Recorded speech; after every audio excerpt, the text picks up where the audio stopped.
Sal Berry and Tim Parish. This is the Puck Junk Podcast.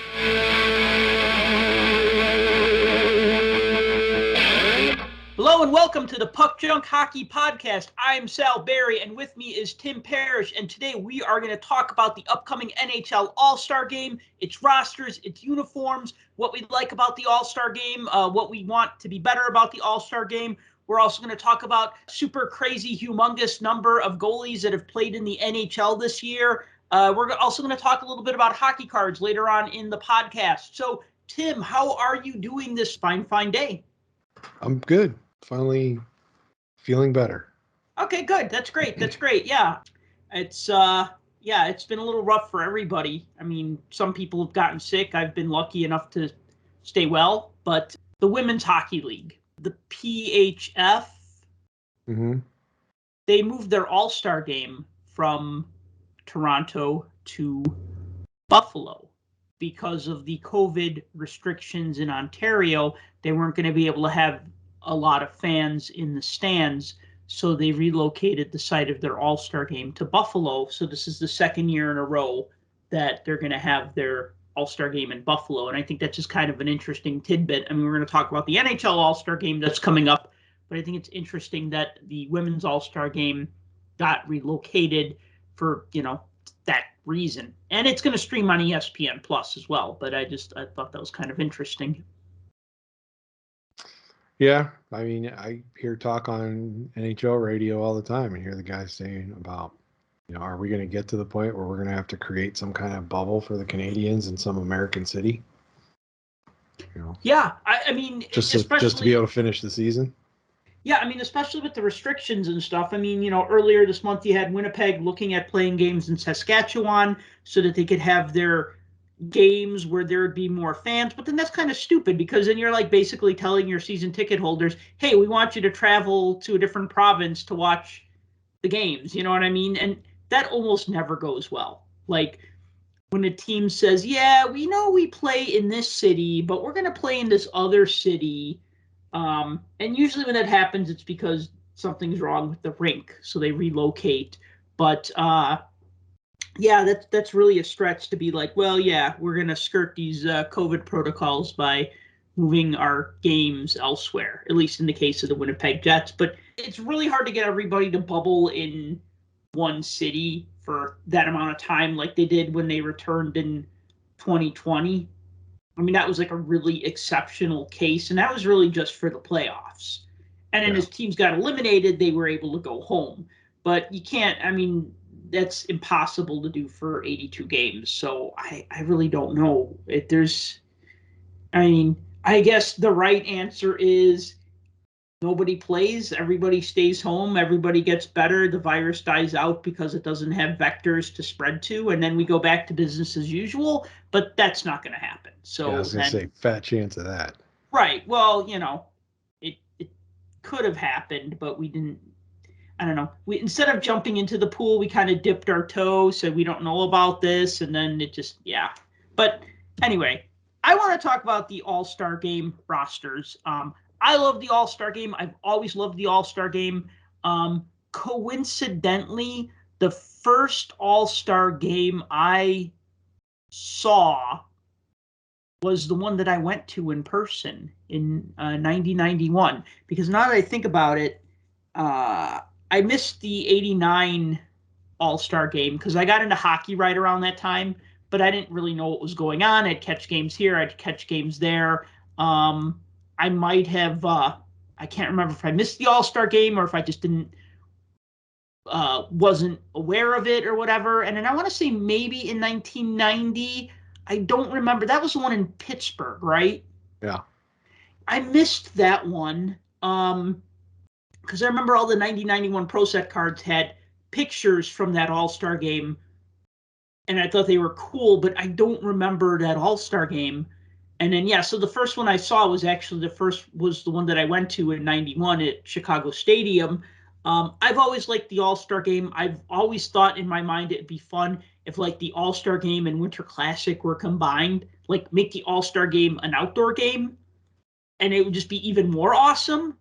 But I think it's okay to have two separate awesome things. You have the Winter Classic and you have the All-Star Game, and these two things can coexist. You don't have to put all your eggs in one basket, so to speak. I was going to say, with the way the formatting is on that, that'd be rough. Would it be? Usually the outdoor ice gets pretty chippy with just one game being played. Mm-hmm. Now imagine 4 of them are getting played. Mm-hmm. Well, then you'd have to have 2 rinks, and you'd have to Zamboni the heck out of them. And so the thing is that they announced the teams. As of this recording, they're still taking votes for the last man in, which is the 11th guy on each team. Which I think is silly, but so it's like this: the NHL says, "Hey, fans, vote for the captains because we trust you again to not vote for John Scott because he's retired." So it's like they'll let us vote for the captains again, and then they pick the next 9 guys, and then the last guy we get to vote for. So it's. But here's my question about this whole thing. Yes. You've seen the rosters. You've looked at the rosters. I have. What's the criteria they use to decide, other than what we already know, and that's every team has to be represented? What other criteria do they use?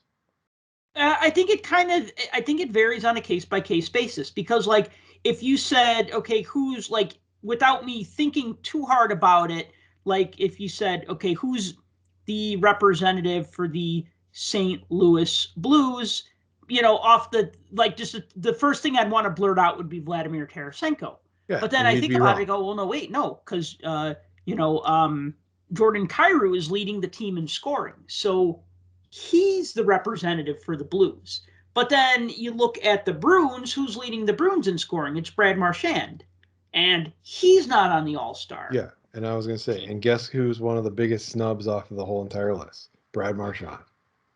Not even there. Not that he cares, because they asked him about it, and he's like, I don't care. The All-Star games, it's fun to go to, but it doesn't mean anything. Right. And he's right. I mean, in the grand scheme of things, it doesn't mean anything. And I think Nathan McKinnon caused a lot of backlash on himself because, was it this week or last week? He said, this is an all-star game, not a participation game. And there's a ton of people that have no business being there. And he even admitted when he got put in back in 2017, when the Avalanche were horrible, he said, I had no business being there. We shouldn't have had anybody there from our team. Yet we did. So here you have a lineup of guys that are made up of, well, somebody's got to be there from every single team. So you've got representatives from,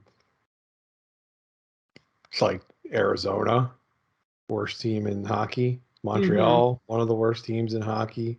Ottawa has a player. I mean, you got Nick Suzuki and Drake Batherson from Montreal and Ottawa. I mean, they're decent players, but look at them in.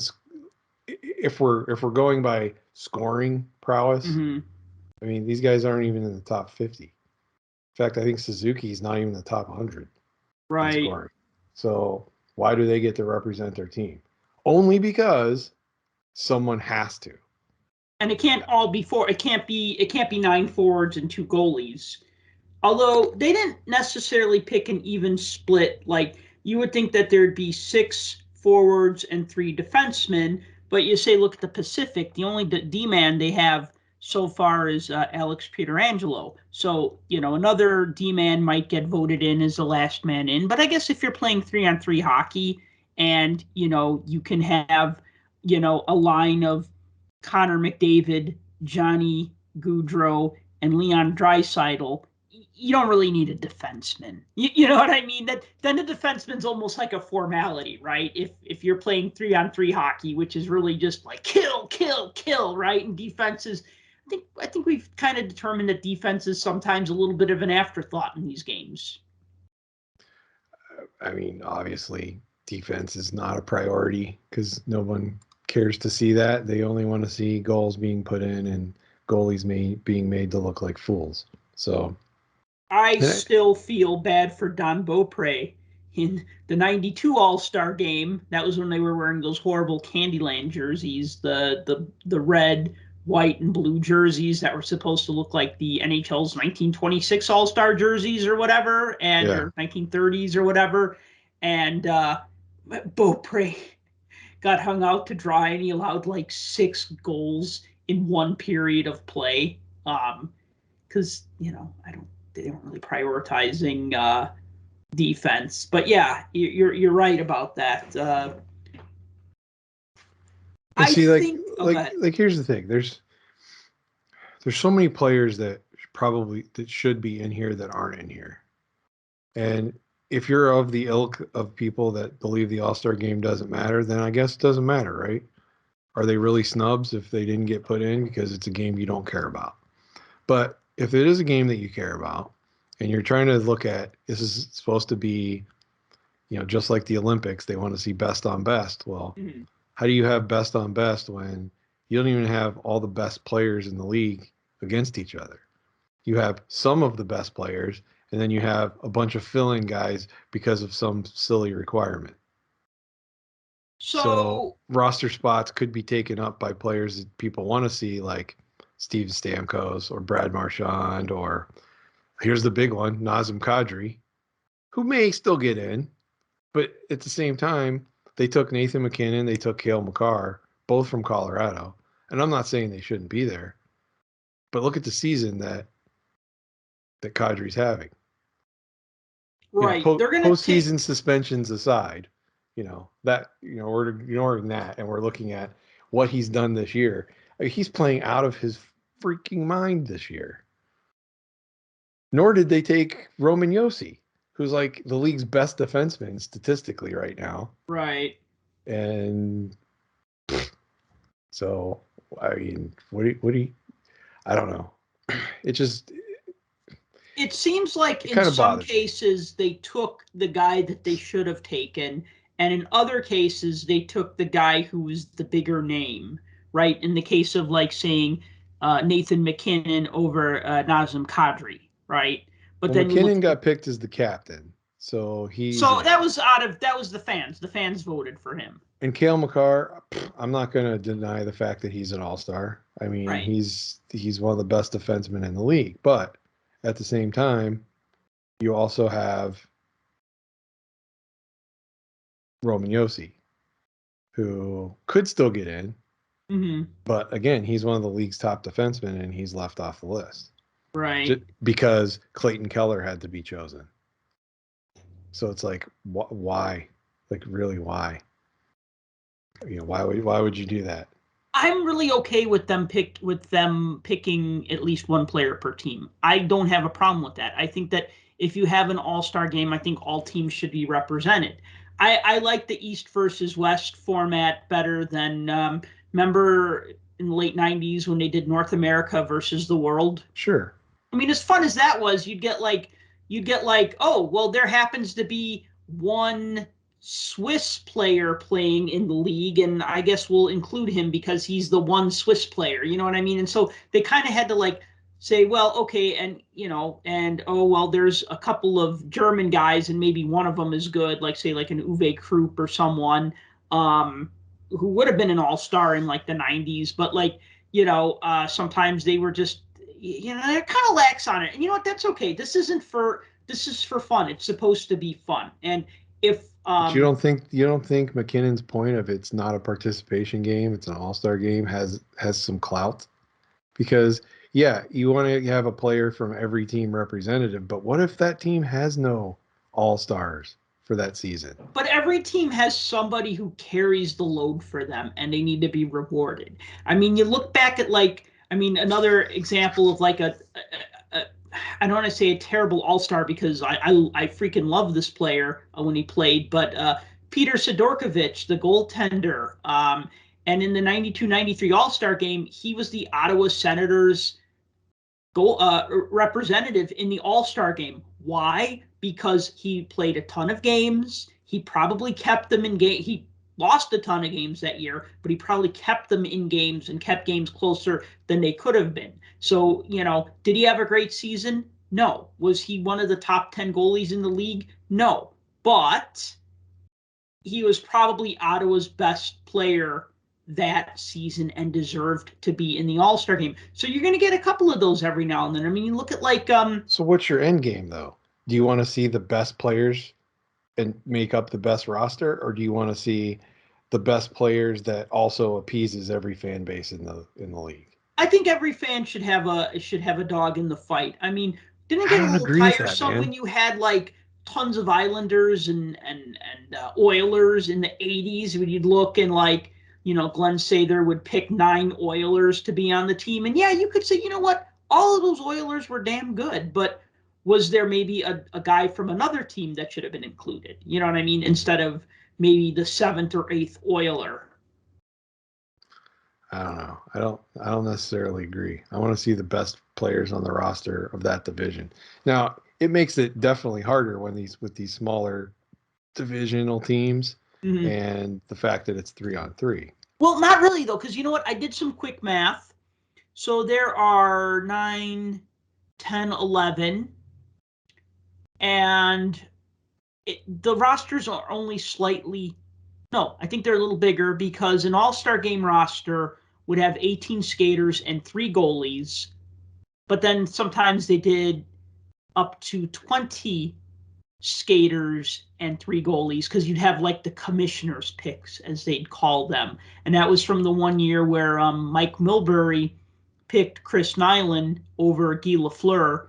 And they said, well, we can't have an All-Star game and not have Guy Lafleur in it, and it's his last season. So then they made this, you know, commissioner's picks where they could pick an older player who was on his way out, but a superstar, potentially a future Hall of Famer, or in Lafleur's case, a Hall of Famer already, and include them. So, I mean, you had about 22 players, 23 players counting goalies. And if you count this up, like each conference is like 22 players if you count all the goalies. So it's kind of close. The big difference, though, is that the league has expanded a lot over the past, well, I don't say a lot. It's added 2 teams in the past couple of years. It didn't really add any teams past like 2001. So there was a long block of time where it didn't really grow. But if you go back to like our childhoods when we started watching hockey, whenever that was, when you had only 21 teams, you know, you could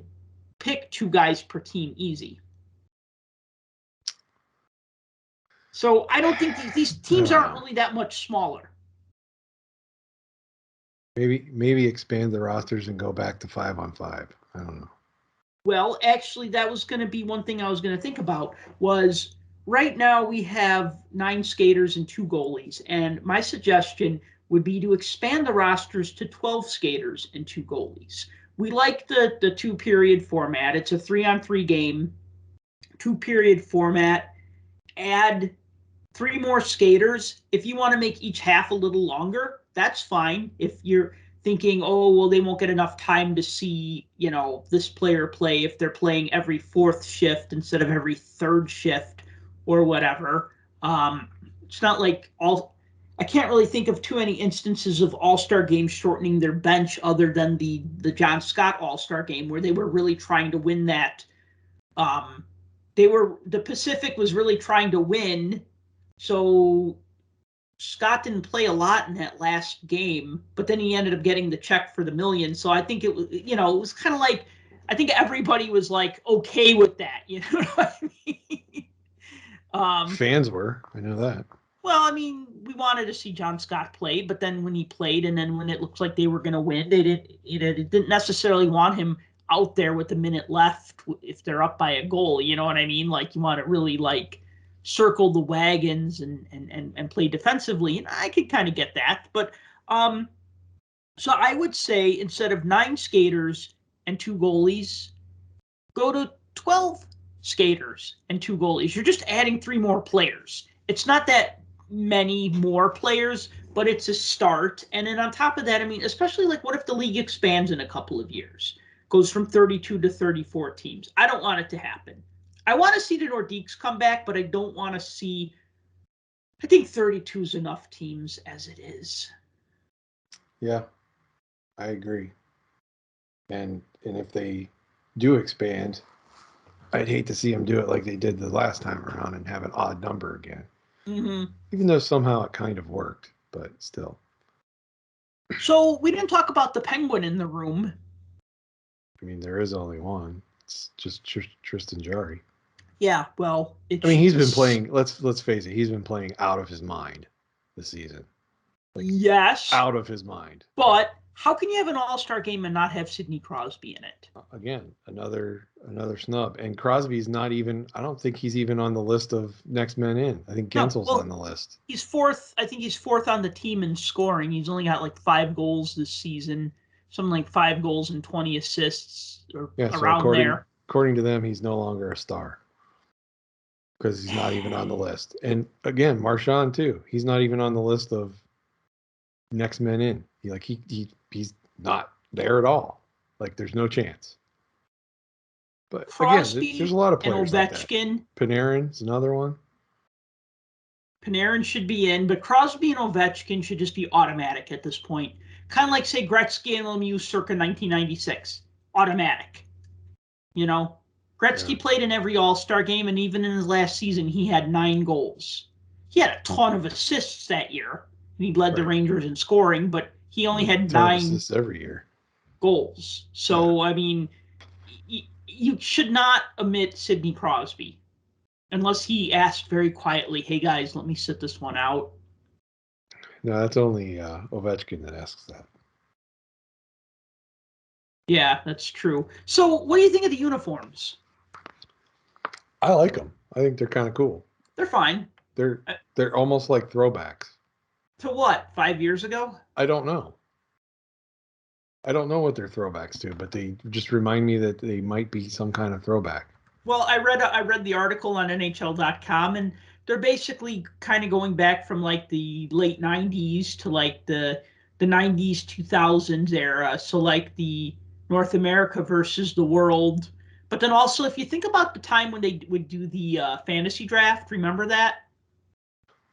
Oh, yeah. I like those years. Yeah, that was kind of like where Phil Kessel would jokingly get picked last. Yeah, that's right. He did get picked last. Yeah, because they were making a joke like Phil needs to be picked, and nobody would pick him until last. And it was a funny joke. You think he still holds that grudge to this day?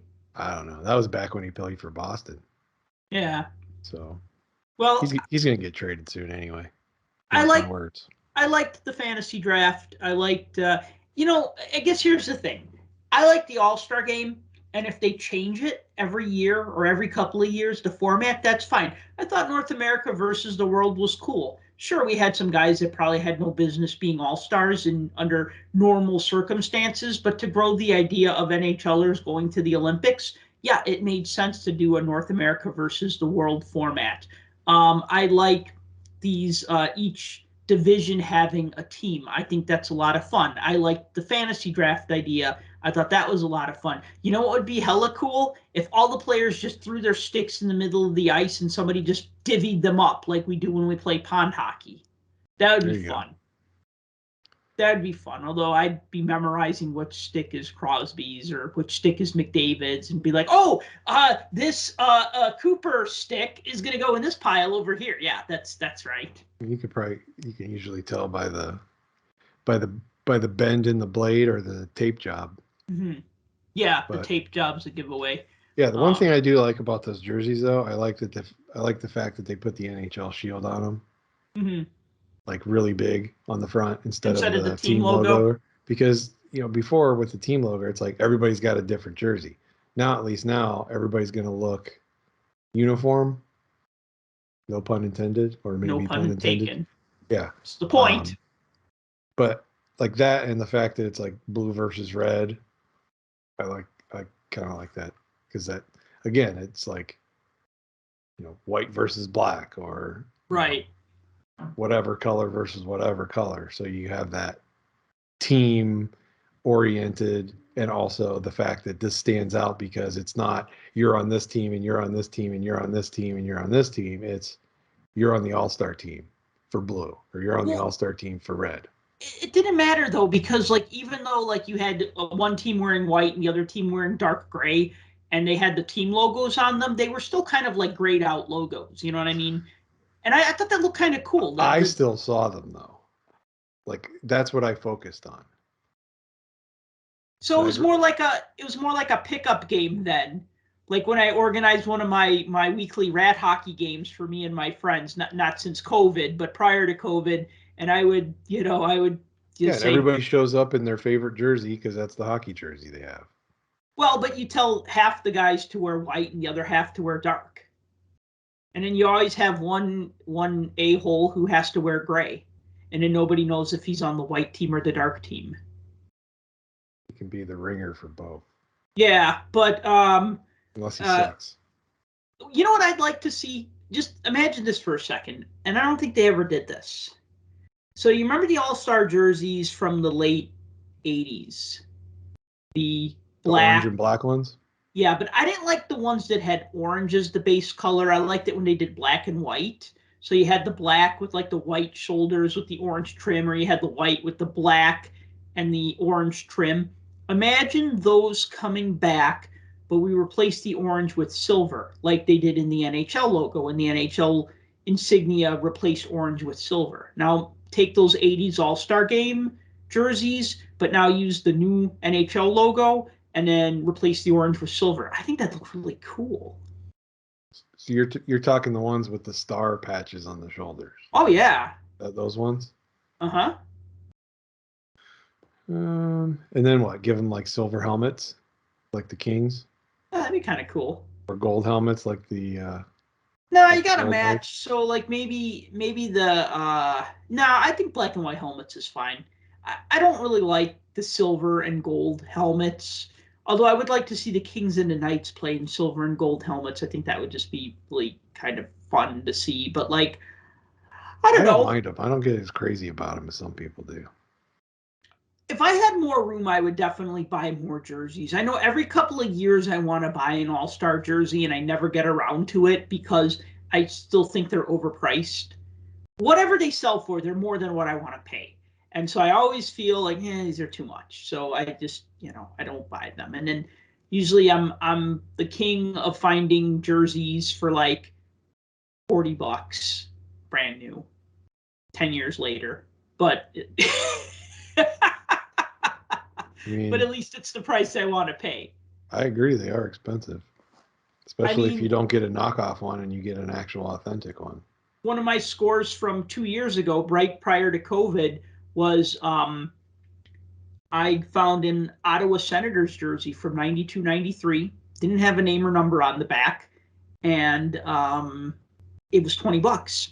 It was a CCM Airknit, so it was a 550 series Airknit jersey, and it had like the sewn patches and everything. And like I said, I'm thinking about getting a name and number on the back. Care to guess who?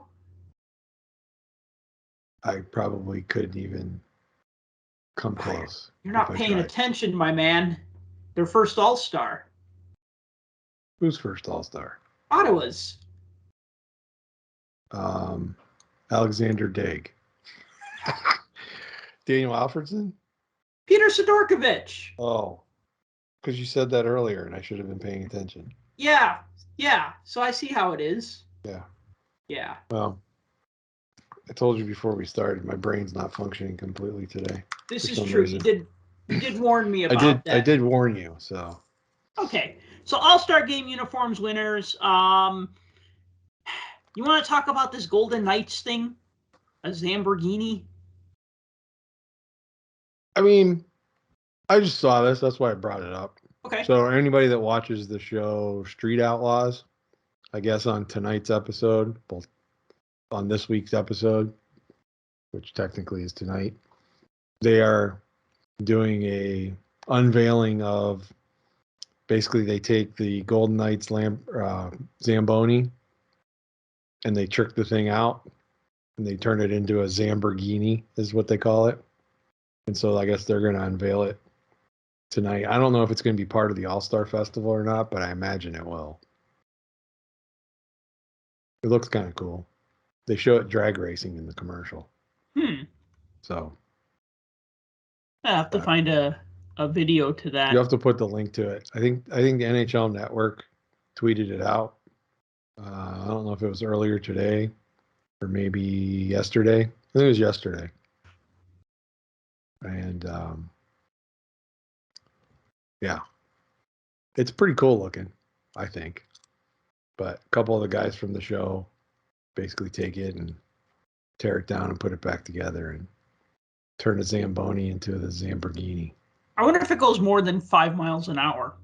If you watch the little video clip, it sure looks like it does. Okay. Because like I said, they drag race it. And Wow. it tears off pretty quick. I don't want to get in front of that. Yeah.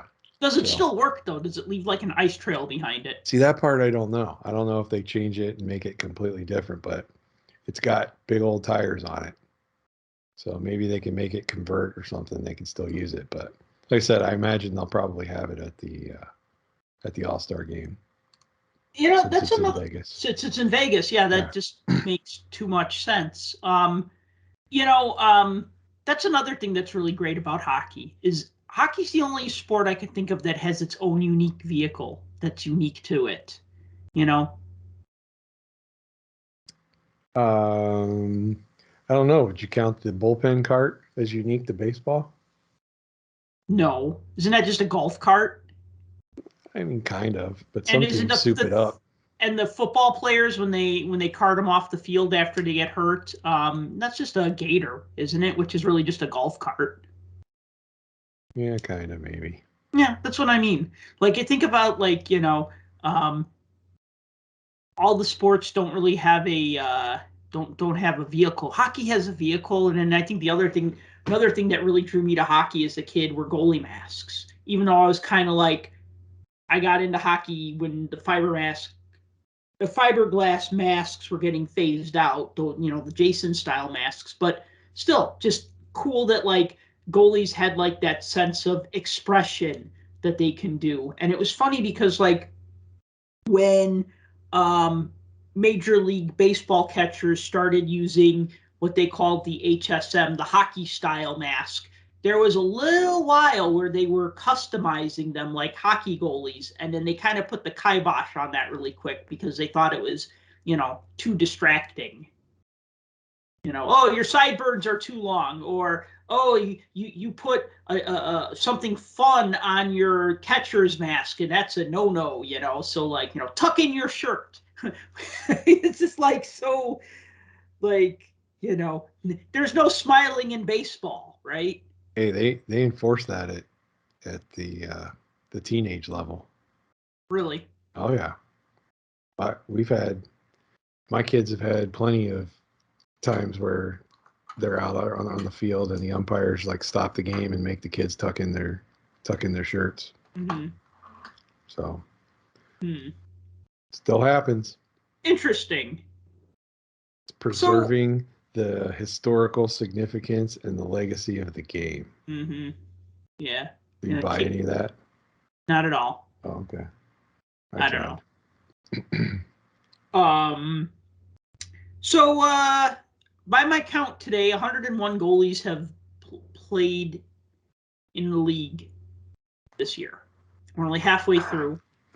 Isn't that ridiculous? So we're averaging. That's a ridiculous number. 3 goalies per team. That is a ridiculous number. It is, but I mean, if you think about it, you'd have at least 64 goalies play. 32 teams, 2 goalies per team.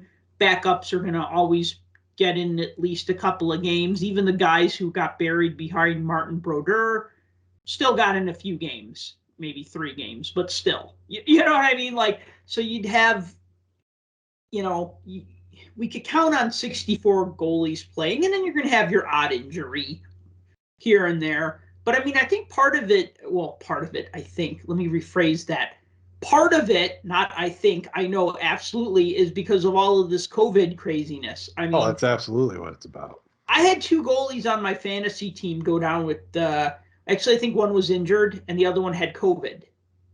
But it's just, but then I had another one who had COVID. So, and I'm just talking about just the goalies. I mean, it's, I know in the past episode, I think I mentioned that I had something like 6 or 7 guys on my fantasy team that had COVID-19. Yeah, I mean, so what do we have going on with goalies? We got a couple of things going on. You have COVID-19. You have basically now, I mean, pretty much every goalie's a butterfly style goalie, but now that this has been going on for such a long time, they're really seeing the long-term effects of this and saying, okay, the human body really shouldn't do this, like this motion, and that's causing a lot of wear and tear. Now, maybe if you're Glenn Hall, who was like one of the first butterfly style goaltenders, you weren't, even though he played like he played like 500 and I want to say 502 or 503 consecutive games for the Blackhawks. You had less games per season.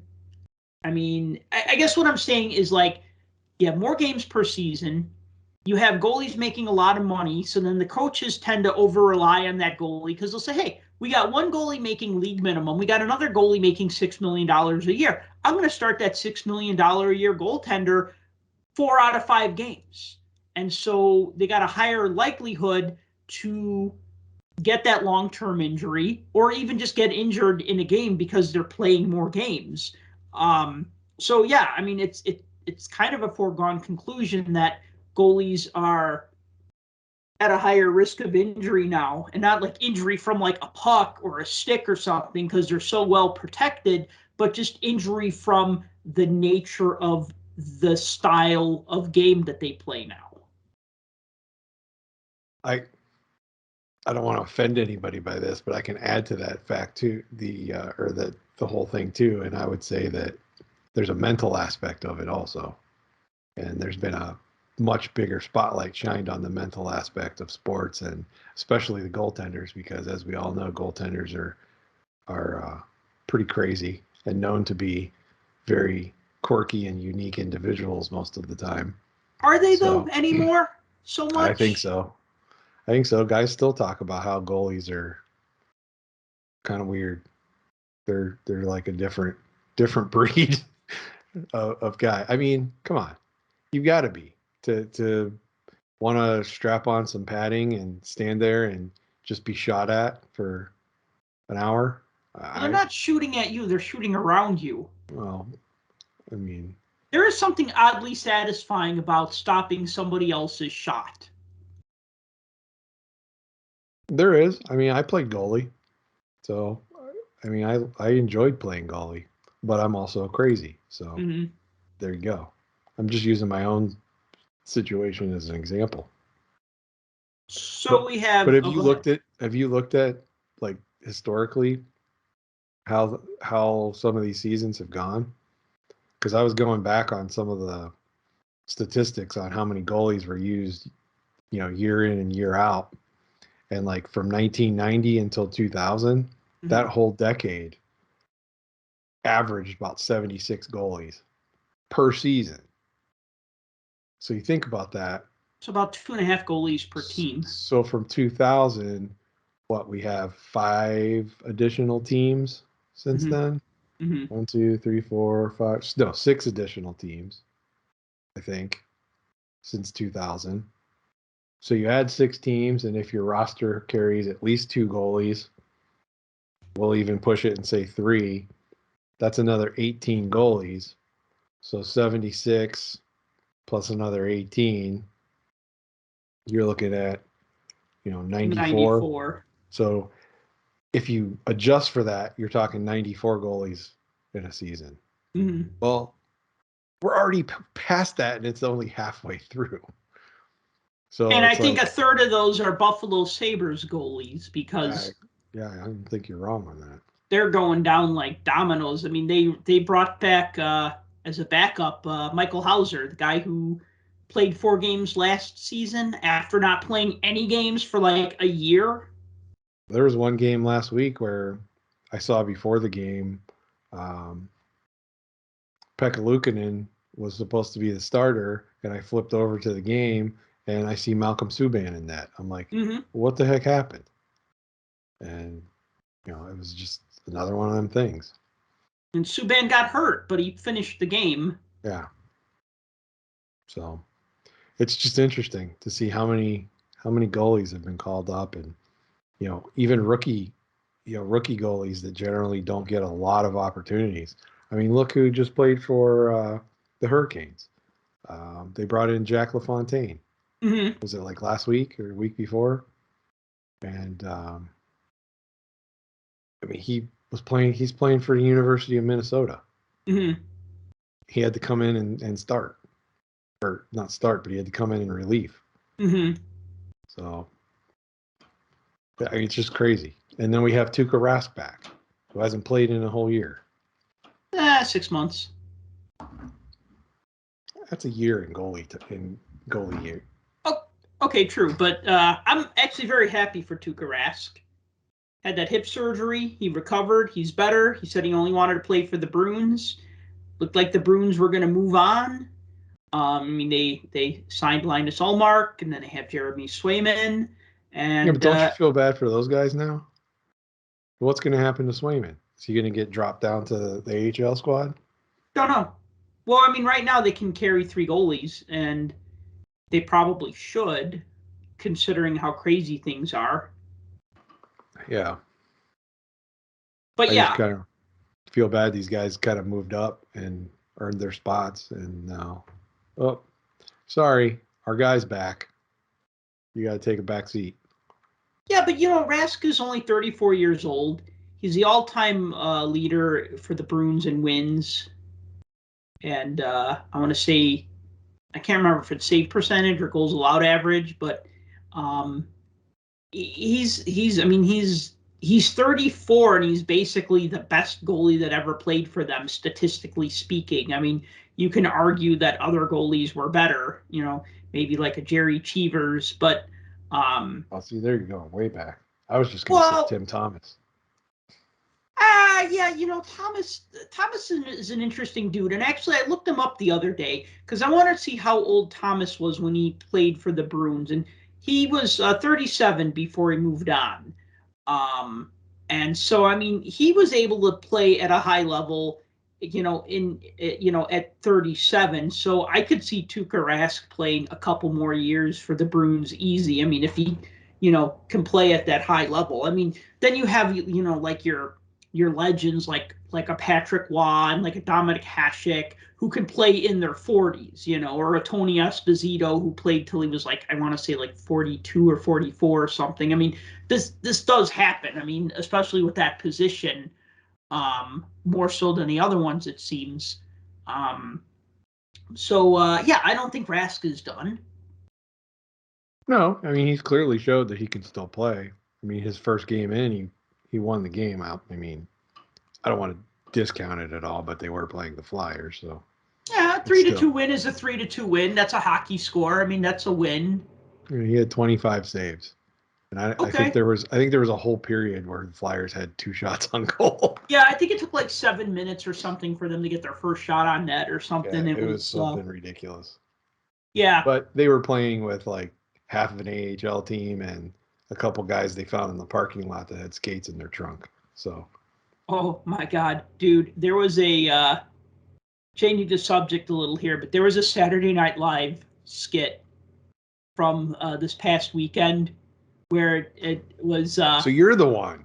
I'm the one. Yeah, you're the one that still watches that show. Yeah, well, I mean, I DVR it and then I'll just watch it the next day over breakfast with some coffee.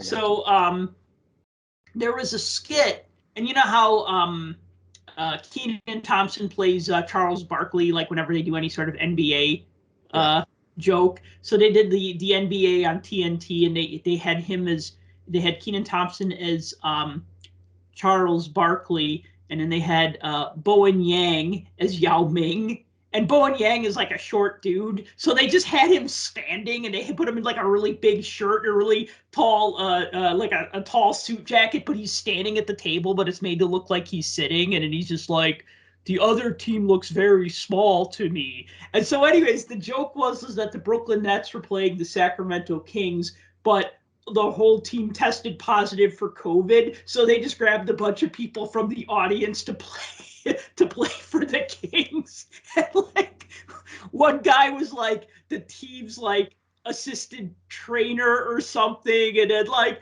another one was just like a lady who was just a fan, and then he's like, they're interviewing her, they're like, well, I understand that you got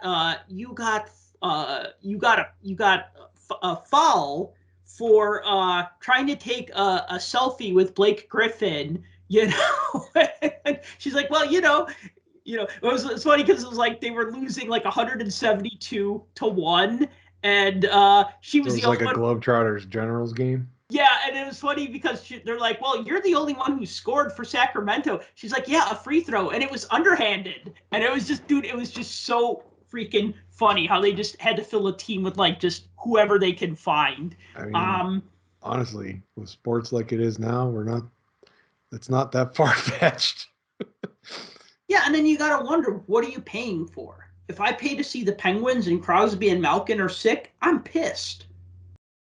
Yeah, but as a fan, you have to know that's what we're living with here. So. I get it, but I mean, at the same time, teams don't offer discounts when their best players are out of the lineup. No, absolutely not. But the fan has to be smarter fan and be like, okay, these 17 guys are not going to be there. So do I really want to go out there and watch the 3 healthy guys from the third line and the backup goalie sit on the bench? No. So I won't go to the game. Right. But yeah, I mean, that's a choice you got to make, and you got to figure that out on your own as a fan. And I mean, heck, there's still some places where you can't, like Canada, right, for instance. And there's a lot of places that have mask mandates in order to be inside, and people just won't wear them. So you got that to deal with. So I mean, there's a lot of factors to this, but yeah, I could see that skit coming true. One thing that I talked about in a blog post I wrote earlier this week, I do since Blake Isaacs has stepped away from writing and he doesn't do his Blake's Takes column anymore, I've kind of taken over the reins on that, but I call it snapshots.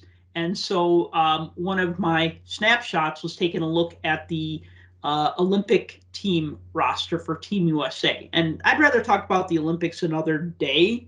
But what I just want to point out really quick is something that I thought about was one of their goalies is he's like the best goalie in the Swedish, they call it the Swedish Hockey League. It used to be the Swedish Elite League. And I'm thinking that you're going to have like a lot of KHL guys, you're going to have a lot of AHL guys, and Team USA is like 15 guys who are currently collegiate players. And so I'm thinking that the NHL is definitely going to be scouting these Olympics since it's going to be non-NHL players. And since the rosters are getting depleted, heck yeah, I'd want to have a scout there and say, hey, who can we sign? Who played really well? I think of remember when Germany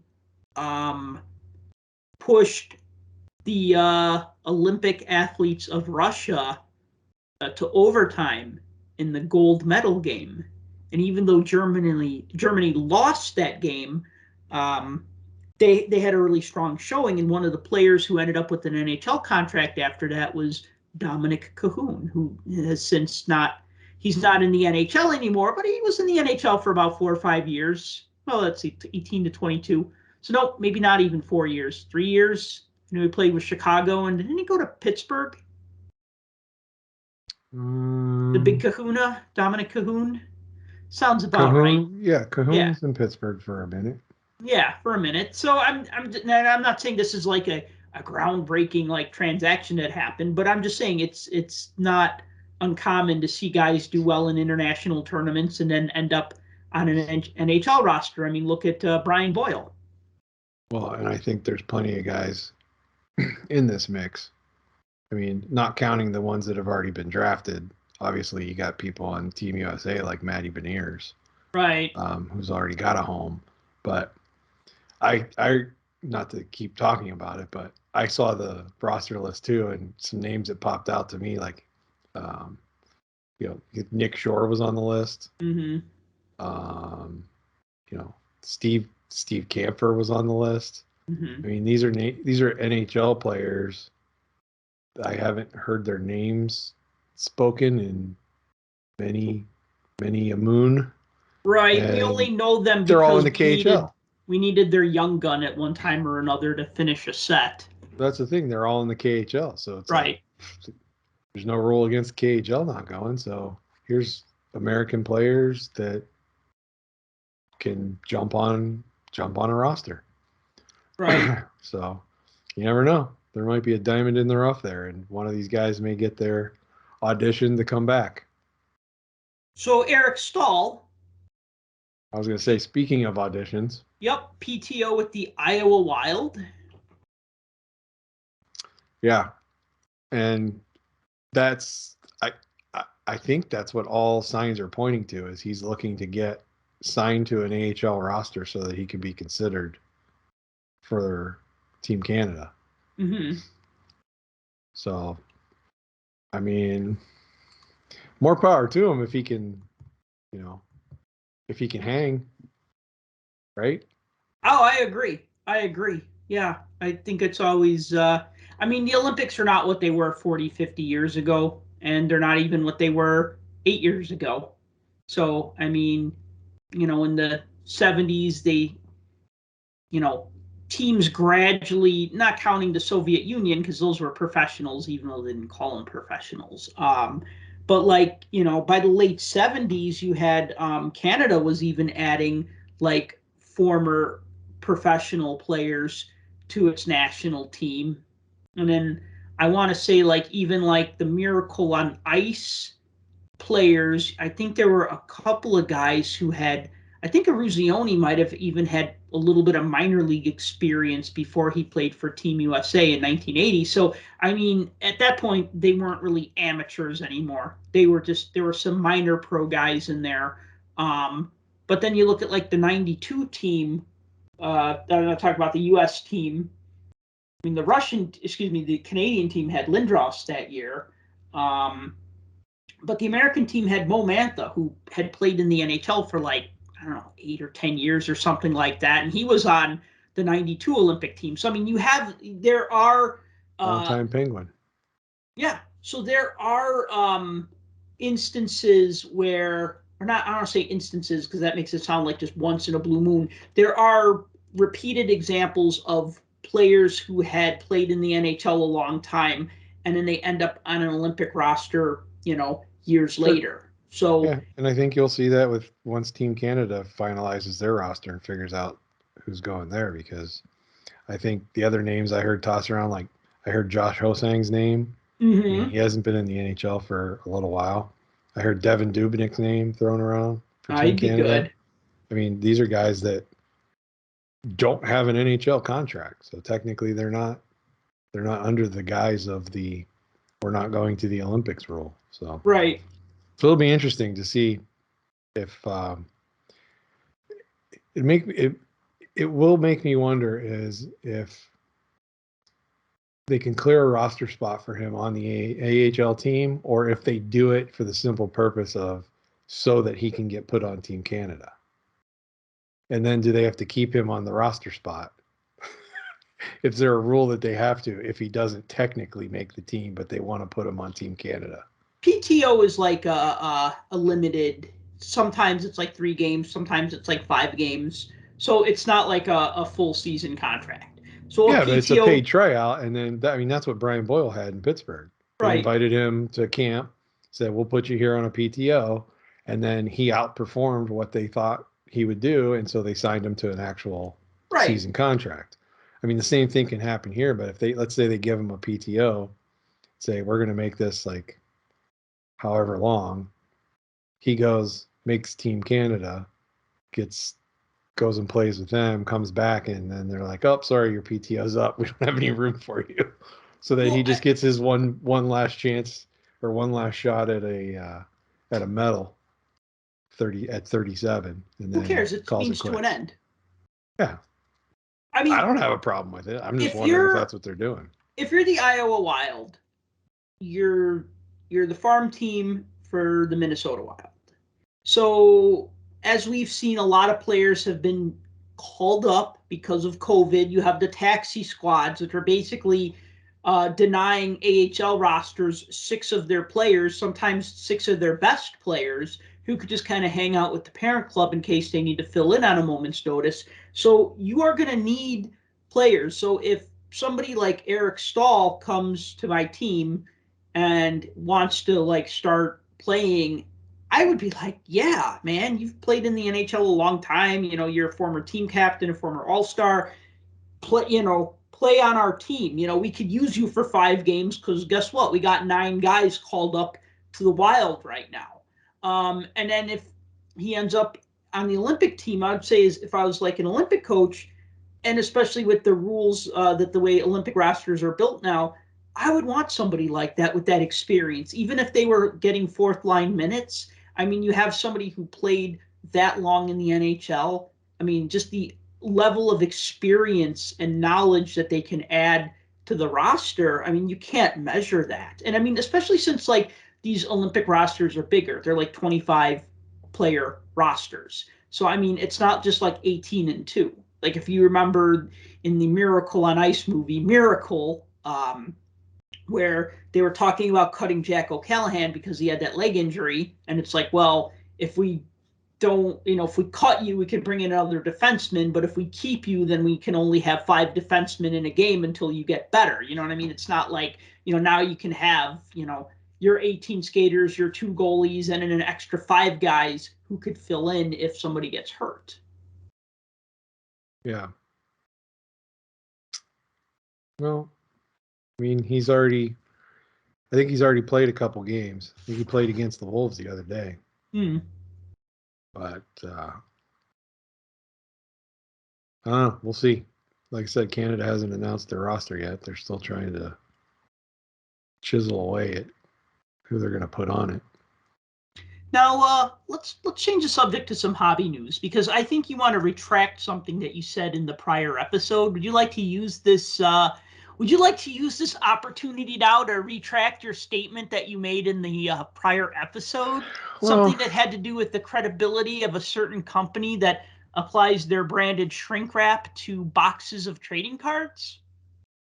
Yeah, I mean, if you guys that listened to the show, if you remember, we talked about the whole, what's his name, Logan Paul Pokemon thing, and his Pokemon and all cards. that, and whether or not the credibility of baseball card exchange would be on the line for even grading or authenticating that thing as being real in the first place if it did turn out to be fake. Well, guess what, people?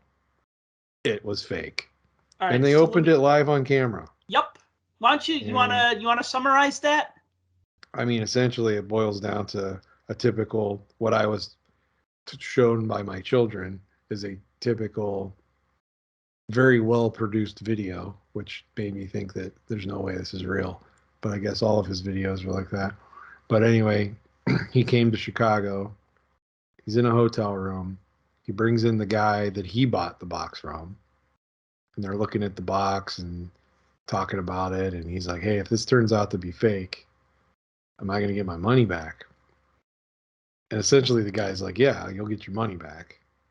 But yeah, I think it's real. And then they go as far as bringing in the owner of Baseball Card Exchange and another guy. I didn't recognize the other guy in the video. But, and they go through the whole process of, hey, how did you authenticate this? What did you look for? What did you see that made you think that this was legit?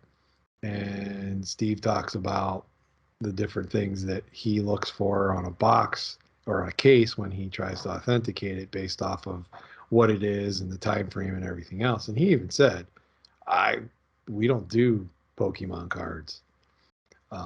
But here's what I know. And he just simply went off his experience, in quotes, of authenticating sports cards. Obviously not realizing that this thing was completely fake. Like, I mean, there's no ifs, ands, or buts about it. And we all knew that. No, I shouldn't say we all knew that. It had been exposed that this thing was fake and had been floating around for many years, changing hands from occasion, and all sorts of Pokemon experts had reached out and said, this isn't real, and here's why, and explained it, and in very, very fine detail. So long story short, they go through the whole thing and they decide, you know what, we're going to open it. They cut the box open, pull out one of the boxes, slice that one open, And what's in it? It's filled with 1991 Impel G.I. Joe packs. Filled with it. Not a Pokemon card to be found. Hilarious. So yeah.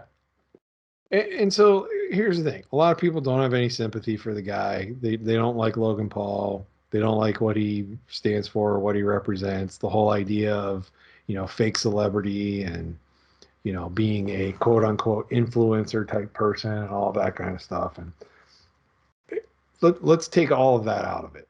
Let's take all of that out of it and just look at this as a simple transaction. Somebody knowingly sold fake product to somebody else, who then thought it was real and sold it to somebody else, who then thought it was real and sold it to somebody else, and so on and so forth down the line, to the point where somebody else buys it, knowingly or unknowingly, that it was real, has somebody else who they think is an expert authenticate it as being real, and then it changes hands a couple more times to the point where it becomes a $3.5 million, let's use the word asset. Mm-hmm. There's a bigger issue here, a way bigger issue, and it's something that we touched on in the last show. And one of those issues is, namely, credibility, and it's credibility of everybody involved. You got to know who you're buying stuff from, especially when you get to something that's as rare and as controversial as that. I mean, because even they were saying in the beginning, this is the only one in the whole world. Well, if there's only one in the whole world, how can you even possibly begin to authenticate it when there's nothing else to compare it to? But there's two other examples. Right. And that's the thing that the Pokemon experts and stuff pointed out was there are other examples. So no, you're not correct. This isn't the only one. And, here's why this one isn't real, and, go through all those steps and stuff. So A, you're not doing your research. B, you can't really trust anybody. And C, authentication of anything simply boils down to somebody's opinion. If they look at something and they say, you know what, I think this is real, or you know what, I think this isn't real. That's really all it comes down to. And do you really want to gamble like that? I mean, obviously some people do. I certainly am not. But whether it's a $3.5 million case of original Pokemon cards that are actually G.I. Joe, or whether it's a $20 card that I'm really looking to buy, but it's so rare, and I look at it and I'm like, yeah, I don't think this is real, because it shouldn't be $20, it should be $200. Mm-hmm. So, I'm not willing to take those kind of risks. Obviously, there's people out there that are, but that's not me. So my statement that I made that I didn't think Baseball Card Exchange was going to take a hit on this, that was before we saw the video of him saying, after they opened the whole thing up, and he's sitting there just completely dumbfounded, and he just turns to everybody and he's like, well, I guess we all got duped. I mean, sure, what else is he going to say? I would have said nothing, at least until the camera was turned off. You know what I mean? Yes. But, I mean,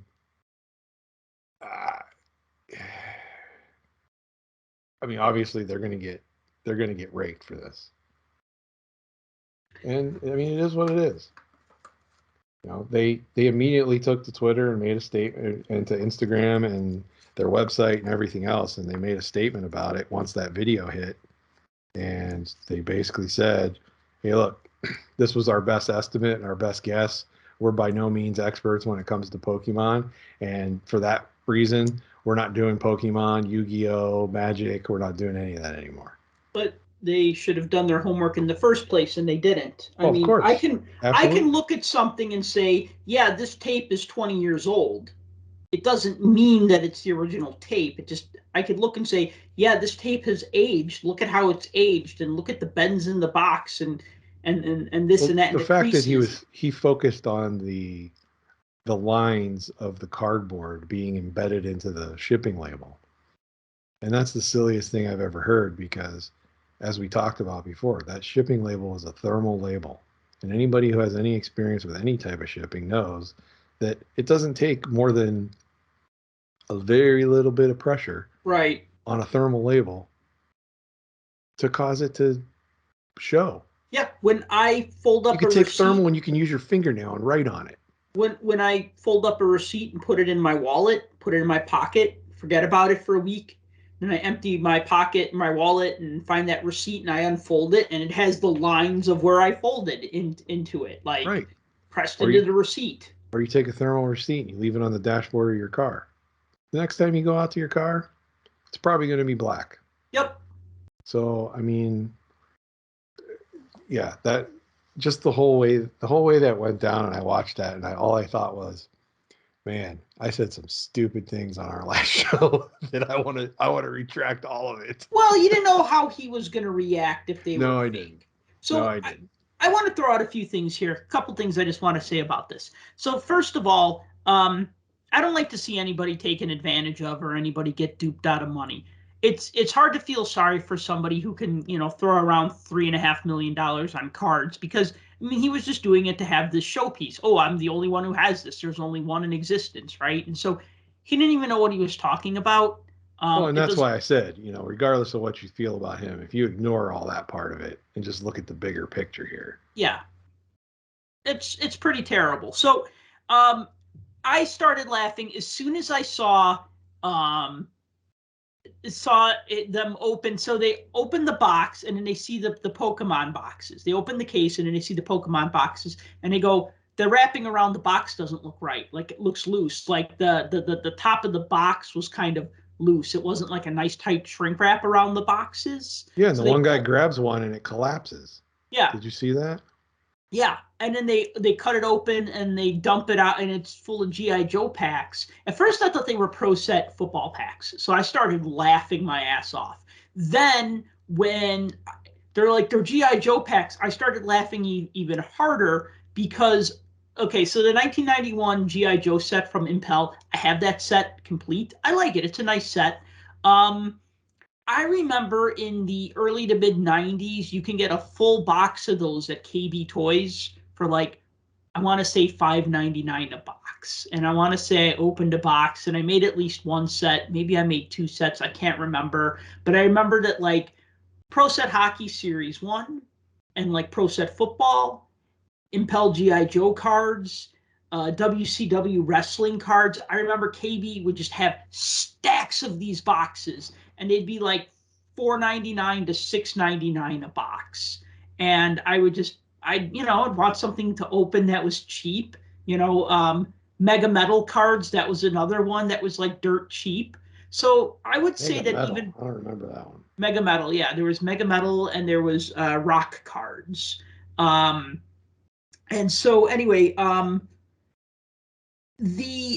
my guess is that this case was probably tampered with 20 years ago. I don't think this is something that somebody made recently. I think this, well, maybe, because that shipping label should be faded. The ink should be brown instead of black. But I don't disagree with that. I think if you were gonna fill a case with cards right now, what can you get that's pretty cheap that you could probably fill a case with? I would think of a Panini product, like a Score, Score football or Score hockey or something, right? That's what I would, if I needed to fill something with junk, right? 91-92 Stadium Club hockey. Well, those don't have the same shape. They don't have those packs that are crimped on the top and the bottom. I'm talking about That's true. Those are cellophane wrapped. So what I'm thinking is if it's 1999 and I'm taking the Pokemon cards out of the box and I'm going to put other cards in there, I would say that those G.I. Joe cards are still pretty easy to find in 1999. They were probably still floating around for about $5 a box. Yeah. Yeah. I mean, if they were, you know what I mean? They would have been, I mean, I even remember in the late 90s buying Pro Set hockey cards for $5 a box. They'd walk into a comic book store and they'd have a box of Pro Set Series 2 French for $5, and I'd buy it because, oh yeah, it's just fun, whatever. 90 score also. That's another one. Yeah. So I just think that like that's era appropriate. Now what I want to know is at what point, like, who has to guarantee the product? Because, and this is what I mean. So Logan Paul bought the case from a friend, and that friend is giving him back his $3.5 million. But then his friend wants to get back his $2.7 million from the guys that he bought the case from. And the guys that he bought the case from, and I'm not going to mention their names here, but the story's out there. You guys can go find it. They're not giving up. They're not giving back that money. But they're also the guys that got the case authenticated. So I guess the thing is, like, how far back? Let's say, for instance, let's say I have a graded Mario Lemieux rookie card. Let's say I sell you this card. I sell you this card for $500. You turn around, you sell that graded Mario Lemieux card for $1,000. And then that person doesn't feel so good about this card, and he turns around and he gets it regraded. I got it slabbed by Beckett. He takes it to PSA. PSA says, nah, this is not a real card, and this is why, and we're not sure how it got graded by Beckett. Maybe it didn't get graded by Beckett. Maybe I bought it from somebody else who sold it to me graded. So then that guy says to you, hey, Tim, this card is fake. I want my $1,000 back. You go, okay, I'm very sorry. You give him back his $1,000. But then you turn to me and you say, hey, I gave you $500 for that card, and you sold me a fake card. Well, now, do I have to pay you back your $500 because the guy that you sold the card to is unhappy with it? Like, once you have ownership of the thing, do you have responsibility to that thing? Or am I beholden to pay you back that $500? And then do I have to go and then find the guy who got the card graded? And that's probably the weak link in the chain, is whoever got it graded, because I think this becomes a legal issue at that point. Right. And you're going to have a fleet of lawyers that are willing to take on something like this that may not go anywhere. Mm-hmm. Mm-hmm. So I just wonder, like, at what point who is ultimately responsible? I mean, on a moral level, everyone is. But we all know that people in this hobby don't have morals. So no, why don't you every day? Why don't you talk about a good segue into morals? I don't know. We have two things that actually either of these would fit. Which one you want to talk about next? Well, the latest thing that's been on people's minds, because it just happened over the weekend, is the arrests that were made at the Dallas Card Show. And again, we're talking about stuff that's not necessarily hockey related, but I mean, it's part of the hobby, and it is impactful. But a couple of guys were arrested for selling not only fraudulent slabs, but the cards were fake that were in the slabs too. Now, some of their supporters, and I use that term loosely because I think this is part of a bigger scheme with more people involved, we're trying to say that the cards weren't fake, but the slabs definitely were. PSA verified that they were. They pulled the certs on them, but they sold these cards to somebody else at the show who thought they were weird and went and got them looked at, and they were like, these are fake, and essentially went and told on them, I guess. Good. And the promoter of the show or somebody of that ilk, I don't know all the details, but essentially shut the doors and locked them. This was during the Saturday night trade thing that they had, trade night. Shut the doors and locked them. It was basically like, nobody's coming in or out until we sort this mess out. Nice. And so another guy that was there, I guess, saw who the guys were that pulled off this little heist and was like, those are the same guys at one of the Florida shows that sold me these fake cards that had already been identified as fake with fake slabs and everything else. So now here's two different instances of these guys being accused of doing this. So police take a statement. They find these guys. One of them tries to run at one point and gets tackled and put in cuffs. So essentially, the guy at this show got his money back and didn't press charges because he got his money back. Right. Well, the guy in Florida still has to deal with his issue, but it's a Florida issue because it happened in Florida. Mm-hmm. So he has to do everything, and I guess he already opened a case with the police, but didn't have any information about the guys. Now he knows who the guys are. Right. So now he can pin that on these two. And I guess some other people got involved that know more about spotting fakes and everything else. And I guess this even increased because as they were working on pulling together the research on why these cards were fake, they found out that these guys hit somebody else at the Las Vegas show not too long ago. So now here's 3 instances of the same perpetrators. You should, if you find the videos, you guys got to look at these videos if you haven't seen them yet. There's all sorts of angles of people because everybody has their phones.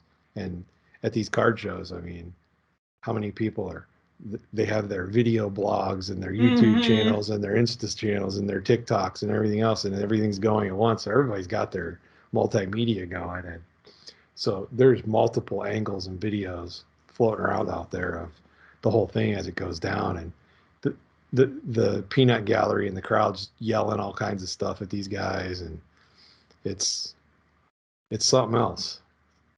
And especially they're talking to the one dude and he's fighting them, right? He's fighting the cops. Like he's moving around and like not letting them. They're like, stop resisting. They say it like 3 or 4 times. And the guy just takes off. But we had a giant crowd of people. He didn't make it very far. So I thought they just shoot on site in Texas. I didn't know they well, there's a bunch did of the people whole rights thing. Well, there's a bunch of people that are they pulled a gun on him. They didn't pull a gun. The one guy pulled out his taser and he didn't even use it. So they just tackled him and cuffed him, and that was the end of that. But so I mean, so there's that happened, and then earlier, I don't know if it was last week or over the weekend or something. The backyard breaks guys. Backyard breaks. Yeah, that are complete lunatics, if you ask me. Had some kind of like free break or something like that, and they were giving away cards out of packs, and so it was like, okay, so and so gets in the chat room gets this pack, and so gets this pack, and the guy that they were like, okay, this is his pack.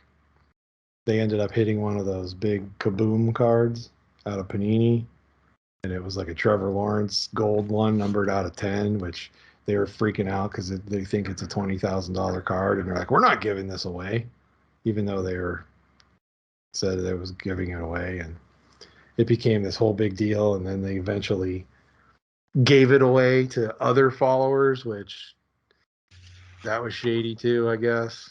And there's many questions as to whether or not the guy that they did eventually give it to is one of their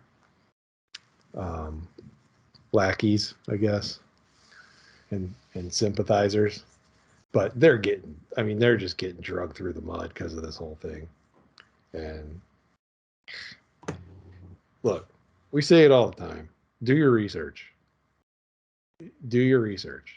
Whether it's you're looking for a card to buy and it's something that you got to figure out whether it's real or fake, whether it's these slabs are too good to be true, whether or not this Jordan card looks like it's a fake, or this Mario Lemieux rookie or Wayne Gretzky rookie looks like a fake, because there's tons of them out there. Do your research before you go into something. And if you're going to get into breaks with people, do your research. Watch their break videos. Talk to people that have been in them. Just don't blindly jump into stuff, because you don't know what you're getting yourself into. You really don't. Well, it's crummy that they said that, he's going to get whatever cards are in this pack, and then they backpedaled because they got a good card. So shame on them. It wasn't a paid break, it was free. It If was. he had paid money for it and then they pulled that, that'd be 10, that'd be 20 times, 50 times, 100 times worse, because that's what you're paying for. If I'm paying for, whatever team, and then you pull a great card of that and go, oh yeah, you can't do that because it's paid. Um, I see your don't point. It's don't just a offer credibility thing overall, don't though, I offer to think. give away stuff that you aren't prepared to give away. I mean, Yeah, that's true too. honestly, like, I've done giveaways through Puck Junk, and I've never given away anything that I didn't feel comfortable parting with. I mean, 2 years ago, 2019, we did a hockey trade night. It was me, it was the guy from Slab Stocks, Aaron, and the guy from Trees Collectibles, Mark Petrie. So me, Trees, and Aaron did a hockey trade night, and I had all this stuff that I wanted to get rid of. So I brought it for a raffle because I said free raffle because I knew a raffle would draw in people, and also it was great for me to get rid of stuff that I had lying around that I didn't need. I mean, do I really need to have 5 extra sets of 87, 88 OPC leaders? No. Do I really need to have? I bought one of those Stratomatic hockey games from the 70s. Don't know why I bought it. Didn't like it. Didn't like looking at it. Took up a lot of space. The guy who got that in the raffle, actually, his son took it. The dad told the son, if you win, please get that for me. And the son got picked first, and he ran up and grabbed the thing. And I looked at him, and he was like all of like 8 years old. And I'm like, you really want that? He goes, oh, my dad wants this. And then the dad was practically jumping for joy. Like, oh my God, I had one of these when I was a kid. And oh, this is so great. And thank you so much. Right. Like or if I've done giveaways on Twitter, I've given away cards maybe worth a couple of bucks and I just say, hey, who wants these? Who wants one? Pick one. But have you given away a card that's worth $20,000? No, but the thing is that I wouldn't give away a sealed pack of cards without knowing what's in it because that's not my business. Yeah. My business is to talk about cards. I don't want to say to tell you what to buy, but to talk about what I like buying, what I like about collecting. And actually, I want to read something really quick because this is a good time to just squish this in. I was talking to one of our listeners earlier, a fellow that I met back in November by the name of Rosh. He's from the Philippines, but he's visiting family. He's in Chicago, currently visiting family, and he came to the show in November. And he said to me, a compliment he paid me today on Instagram. We talked about the podcast, and he said, I listened to some of the episodes. I really like how you show there is more to hockey cards than Young Guns. So, I mean, that's the thing is that people like the fact that we talk about stuff and not just like, oh, these are the 10 most valuable hockey cards that you can get right now in a pack of whatever, right? Like, but yeah, I think if you give away a card, you don't know what that card is yet, and it turns out to be worth a lot of money, then you gotta,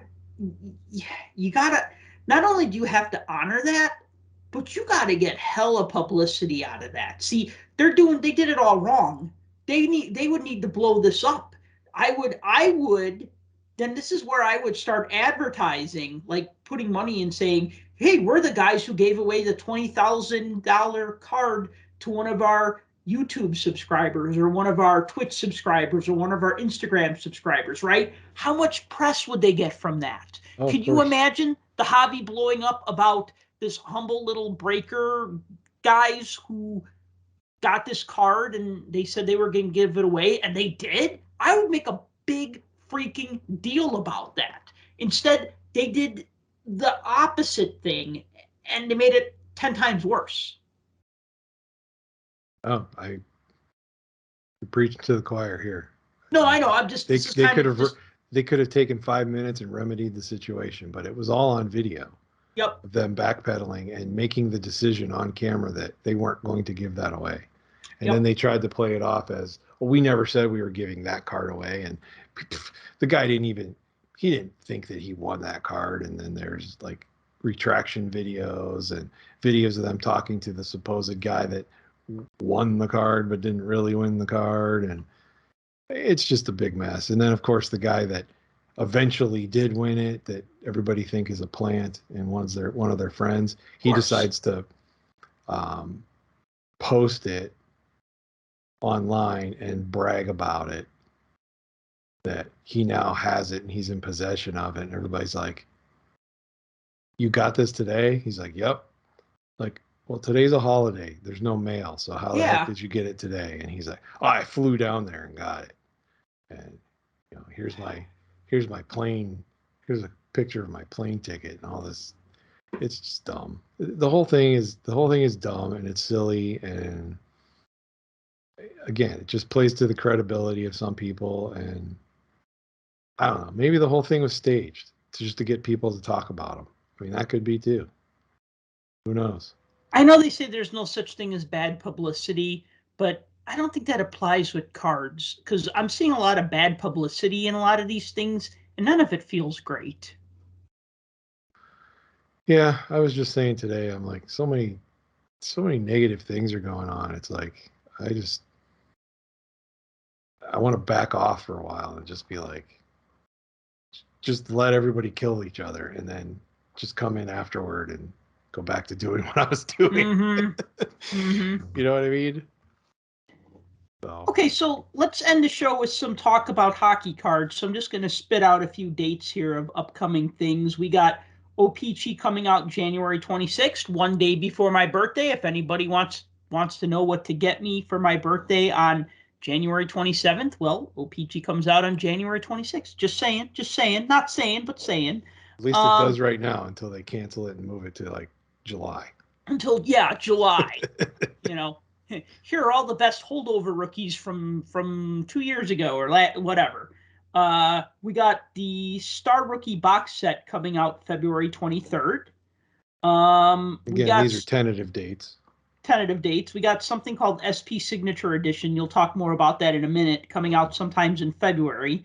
And then we got 21-22 Upper Deck Ice, which is allegedly coming out June of 2022. However, they're going to include a pack of 2021 Ice as a bonus pack in a box of 2022 Ice, which I think is kind of a fun solution where, I've seen that in the past. It seems like Ice is always that set that gets canceled, and then they always throw a bonus pack. I've probably gotten more bonus packs of Ice in other products than I have of actually buying a box or pack of Ice. Yeah, a couple years they were in the Black Diamond boxes. That's right, yeah, and I ended up with a good stack of them that way. But yeah, I guess if you already have the cards printed and produced, but you just can't get them out in time, then I guess you just make them a bonus pack. I mean, here's the thing about that though. Yep. They're making the announcement and they're talking about it now. And they're making it part of the advertising for the product, saying that, hey, we're even going to include this. It's going to be a bonus pack. It's going to be extra, and it's not going to count as the hits in the box. It's an extra pack of something else. Unlike the thing that everybody gets up in arms in every year, and that's all of those, I don't even know if they call them buybacks, but in O-Pee-Chee Platinum, where there's all of those autos that are the previous year or prior, and they count as hits. In fact, not only are they hits, they're case hits. And they're probably of guys who have already moved on to the KHL. And a lot of them are, yes, that's exactly it. They're like rookie autographs of guys that, I mean, aren't top tier, probably aren't even second or third tier in some cases. And those are considered case hits and stuff. And those aren't readily talked about, because they're part of the hit cycle, and they're buried on the, I don't want to say they're buried on the checklist, but they're buried on the odds list. So it's, I mean, again, it goes back to you have to do your research of the product you're buying, but at the same time, it's not something that they focus on. And then you turn around and find out that potentially case hits in this product is product from the previous year or previous 2 years in some cases. And don't get me wrong, there are some good, but a lot of those rookies, like you said, they've moved on, they've become unproven, they came up, played a couple games, got sent back down, and it might be a couple years before you see them again. So, if at all. Yeah. So at least in this case, they're saying, hey, we got rid of this product, but we have it, so we're going to put it out there, and it's going to be bonus. It's going to be extra. So I like that. I don't mind that. Well, and this is good because Upper Deck does something. Fans react poorly to it. So then they change how they do things from that on the next product. And I think that's okay. I think the platinum thing, though, it happens every year. It has for the last few years. So they haven't, that part they haven't changed. But at least for ice, this is kind of cool. And with platinum, you're talking about putting hits from prior years. Product, yeah. Product, okay. Yeah, and counting it as the hit. Yeah, that's a little disappointing. Kind of how we feel about the Arum cards being a hit in artifacts. Yeah, Or for that matter, or any of the achievement program cards being considered hits in any product. I think. Right. It's kind of. What's up with this signature edition set that's coming out? All I know is this product looks pretty cool, and I'm excited about it, and I'm hoping it's not some kind of crazy $7,000 a box product. So essentially what this is, SP, if you remember SP Signature Edition as a brand. Mm-hmm. So it's being revived, but it's being revived as a all retired player and legends set. So sort of like, Chronology 1 was all retired and legends. Mm-hmm. And there's been other retired legend sets in the past, and a lot of times some of the base sets of the more premium products, especially SP and those products, they'll include in the checklist some stars of yesteryear as base cards sometimes. Well, this entire product is going to be, retired players and Hall of Famers and all kinds of fun names and personalities that probably people haven't seen in a while. This is a huge product. Mm-hmm. I think the checklist has like 450 cards. Wow. Maybe more. And that's just the base set. So that doesn't count all the inserts and everything else. So it's a fairly large checklist, which is why I'm hoping that it's not a product that's like through the roof and ridiculous. So you get like there's 300 base cards. Okay. And there's 50 short prints. Okay. And then those are going to have parallels. Like I think there's gold foil and spectrum and whatnot that are numbered and everything else. But then there's like a Future Watch set, like SP Howie's has the Future Watch cards. Yes. This is the rest of the base set. It's Future Watch cards, but they're Future Watch cards of legend players. So like I think the cell sheet they showed Daryl Sittler. Mm-hmm. And it's a picture of him. He's pretty young on the picture. In the Leafs jersey, he's like cocking back to shoot a shot. Mm-hmm. But yeah, he looks really young. So I'm guessing all of the cards are going to have pictures of the players from like their rookie season or something of that nature. So they look. I thought they looked really cool. Tons of autographs. Every box is supposed to have 2, I believe. They're bringing back the Century Legends. Okay. And they're also bringing back the Legend Signatures, which is one of the most popular signature sets, probably of all time. The 97 Legend signatures. Mm-hmm. Those are highly sought after, even to this day. But yeah, so there's some really, really cool cards. I mean, because it's an SP product, they're throwing the bounty program in there too. So there'll be a bounty chase portion of it. But again, it's 2 autographs in a box, right? Plus, there's another hit of something rare that's going to be in there. You get at least 3 gold parallels. They're going to have canvas legends in there, which is part of the insert set. Plus, you get like another 6 or 7 inserts, Mm-hmm. plus a bounty card. This sounds a So little bit like it's kind of reminding me a little bit of Parker's Champions, where yeah, you and had it's like these legend. It was like pretty sure, much all legends. You had autographs, but then you right. also had like different like parallel sets. Like they had like the artistic rendition type cards. Yeah, and I think it's supposed to be more of a Legends product like that, but this is packed with a lot more autograph Well, two is material. not that many. I mean, two is seems You like get one is you like the get standard, and you get 2 in a box, but there's way more on the checklist than there was in any of the Parker sets. right. Because yeah, there were a lot of Parker's autographs, but most of the higher tier ones were very hard to pull. Very Right. hard. I mean, if you look at those counts on those, like tier A, I think was 1 out of 6,000 packs or something like that. Mm-hmm. Tier B was like 1 out of 3,000.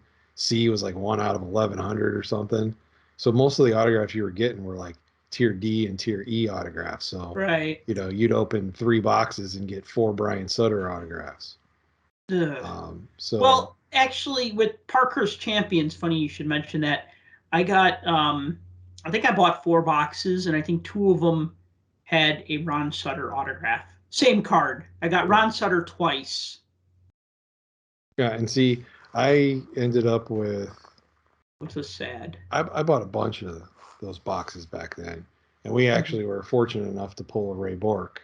Nice. Of course, my wife pulled it because she always does, but Yeah. she pulled the Ray Bork, and I believe I got 2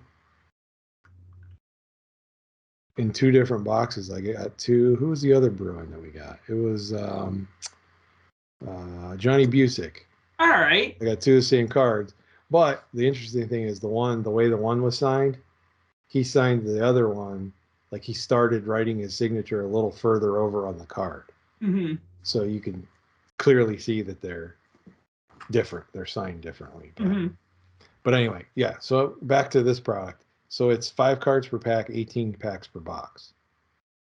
And so you get 16 boxes in a case. So there'll be two inner boxes for those of you that go all out on the cases. But I think it's a really cool product. And again, just like everything else, I was really excited about metal until it hit and it was $350 a box. Yep. I'm hoping we're not approaching that here. I think with that kind of collation, um, being that it's 5 cards a pack and 18 per box.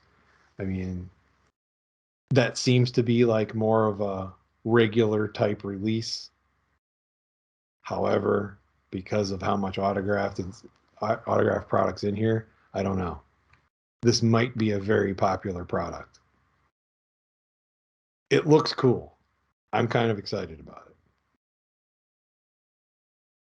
There's no checklist yet, though, other than what's on the sell sheet. So, All right. Well, should be cool. I mean, it's cool to see that there's new products coming out and some fresh new ideas, and not necessarily just oh, and now ice is coming out, and now SP is coming out, and now I mean there's sets that we like, and there's like sets that we kind of look forward to, but I think it's fun when they throw out something like that every now and then. I mean, I'd love to see champs come back.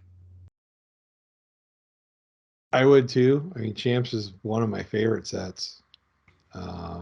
I didn't do the 0809 Champs set, but I did the 910 one, and I'm still working on it as building a pseudo master set. Mm-hmm. All the colored parallels. With all the colored parallels and all that. But yeah, and the 15-16 when they brought it back again, I kind of am building that set too, but that one's difficult as well because it had the gold parallels and then the gold back parallels with the back variation. Mm-hmm. So, and then there's also the silver ones, which are numbered, and those are harder to find, especially on the short prints. Not to mention the rookies that are short printed as it stands, and all of the inserts that aren't really inserts, but look like inserts, but they're numbered as part of the base set, like the wire photos and all of that kind of stuff. So I'm building that set. I have 2 binders. I have one for each of those sets. Wow. So, I mean, they're cool. Champs was one of the ones that I liked a lot. So I'd love to see that come back. Plus, Champs is what had the dinosaur cards in them. You could get like a piece of a woolly mammoth and Tyrannosaurus Rex and stuff like that. I got a rock, as Charlie Brown said. I got a rock. Yeah. You still have that, or did you sell that? No, I got it slabbed because... Oh, you did?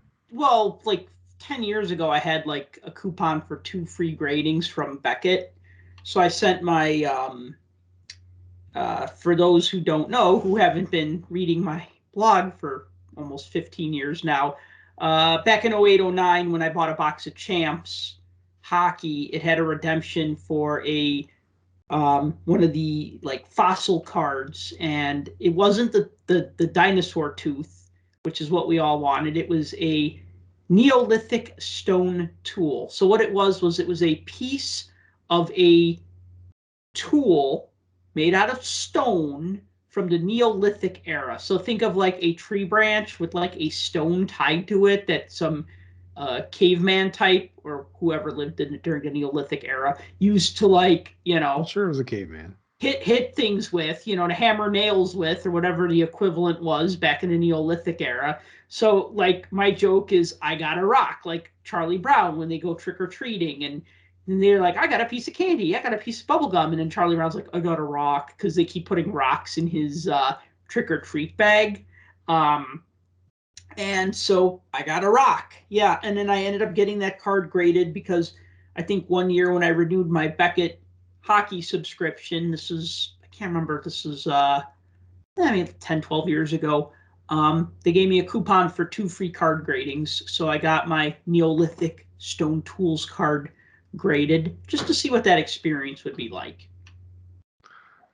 I guess technically the caveman period was the Paleolithic period. Mm-hmm. The Neolithics when they came out of the caves and started building like mud huts and stuff. So. Oh, okay. All right. Yeah.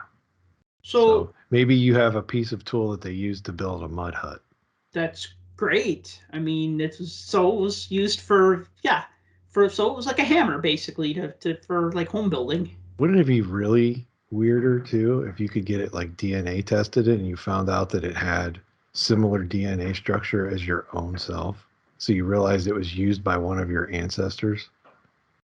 That would be really weird. I mean, yeah, I didn't really think about it that hard, and I just blew my own mind by that.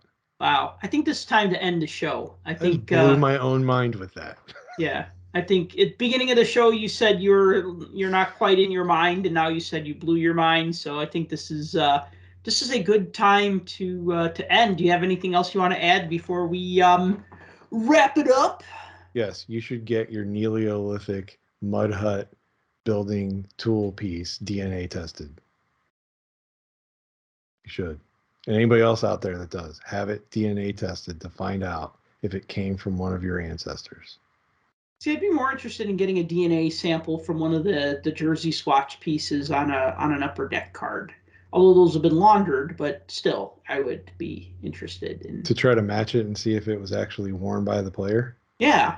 We'd have to have their DNA somehow, though. This is true. Yeah, this is where you need to, like... So if you can get somehow close to whoever it is you have the jersey of, or the jersey swatch piece, and, like, pull a hair out of their head or something without getting charged with assault? No, you just got to get them to drink something, and then you take the cup when they're not looking, and there's your sample. Hey, it works on movies. Yeah, exactly. So it should work in real life. Maybe.